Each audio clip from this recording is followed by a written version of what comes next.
Have you heard about what the Renton, Washington, police are doing? No, what? They're using a cyber-stalking law to seek to the identity, and possibly prosecute, a cartoonist who has parodied their internal affairs. Really?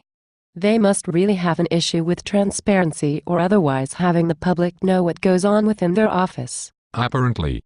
It's sad, really, since the information brought to light is accessible as public record. Yes, indeed. I would think that they would rather accept the parodies and stand by their sworn oath to uphold the law, including laws protecting freedom of speech.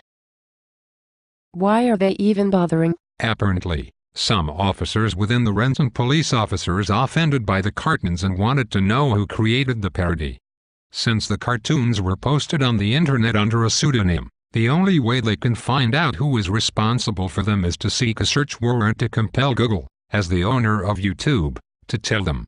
The search warrant was signed off by a Renton City prosecutor and a King County judge. It seems like a very long way to go to find out someone's identity who did something they don't like.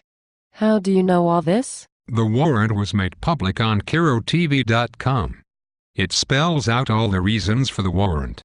It also seems that the officers who wrote the warrant makes a huge assumption that individuals within the department were being intentionally targeted, rather than seeing the whole as a parody of the internal policies and politics of the department. I should read it and see the videos for myself. It does seem, from what you've said, that the complaint is overreaching and may be a misapplication of the intent of cyberstalking laws. Police, in general, do not appreciate their image to be tarnished in public, even though everyone generally knows they are as fallible and human as the rest of us, and they do more damage to their own image by taking this sort of action. Yes.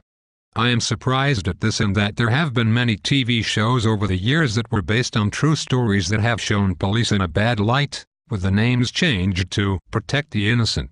The producers, writers, actors, and directors were never prosecuted for showing the police in a less than a positive depiction. Indeed.